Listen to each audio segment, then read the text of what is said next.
श्री विष्णवे नमः। हरे कृष्ण।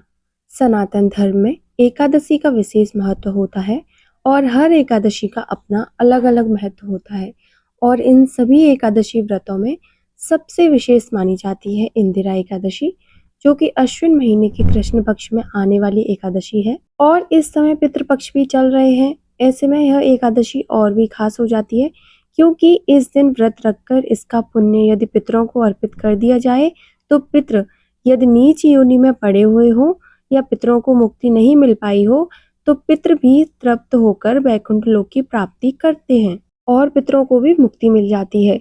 एकादशी के दिन चावल का प्रयोग पूरी तरह से वर्जित माना जाता है और क्योंकि इस दिन एकादशी श्राद्ध भी है तो ऐसे में यदि आप पितरों के लिए खीर बनाना चाहते हैं तो चावल की जगह पर मखाने की या फिर लौकी की खीर बना सकते हैं। इस बार 17 सितंबर बुधवार के दिन ही विश्वकर्मा जयंती भी है।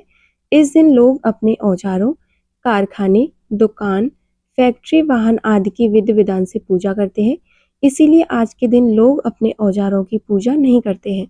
हिंदू धर्म शास्त्रों के अनुसार भगवान विश्वकर्मा भगवान ब्रह्मा जी के 7वें पुत्र माने जाते हैं, जिन्होंने ब्रह्मांड को बनाने में ब्रह्मा जी की सहायता की थी और भगवान विश्वकर्मा को दुनिया का पहला वास्तुकार और शिल्पकार माना जाता है। और इस बार विश्वकर्मा पूजा पर पूरे 100 साल बाद अमृत सिद्ध योग, सर्वार्थ सिद्ध योग, गुरु पुष्य योग, शिव योग और एकादशी का संगम एक ही दिन पड़ रहे हैं और यह अनोखा और दुर्लभ योग पूजा की महत्ता को और फल को कई गुना बढ़ाने वाला है। इस बार इंदिरा एकादशी का व्रत केवल 17 सितंबर बुधवार को रहेगा। एकादशी का व्रत केवल एक ही दिन है। एकादशी तिथि प्रारंभ होगी 16 सितंबर मंगलवार की मध्यरात्रि। देखा जाए तो 17 सितंबर बुधवार को 12:21 से एकादशी तिथि लग रही है।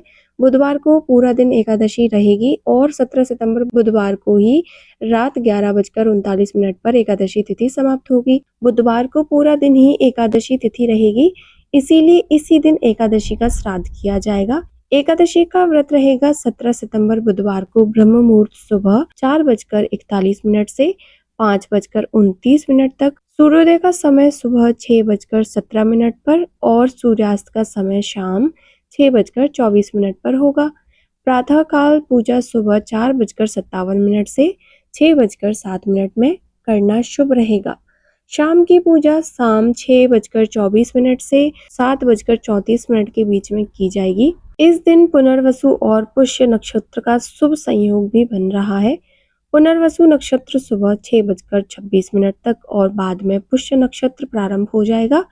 राहु काल दोपहर 12 बजे से 1:30 बजे तक रहेगा। इस दिन पितरों की निमित्त पूजा सुबह 11 बजे से दोपहर 12:30 के बीच में की जाएगी। द्वादशी तिथि 17 सितंबर बुधवार को रात 11:40 से प्रारंभ होकर 18 सितंबर गुरुवार की रात 11:24 तक समाप्त होगी और हरवासर का समय द्वादशी तिथि लगते ही शुरू हो जाएगा, जो कि इस बार 18 सितंबर गुरुवार को सुबह 5 बजे तक समाप्त होगा और इस बार 18 सितंबर को द्वादशी श्राद्ध भी है।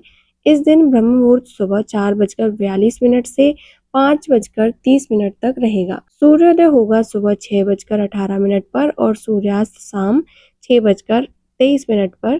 प्रातः काल पूजा मुहूर्त सुबह 4:57 से लेकर 6:07 तक रहेगा। गुरु पुष्य योग इस दिन सुबह 6:36 तक रहेगा और इस दिन शिव योग रात 9:37 तक रहेगा।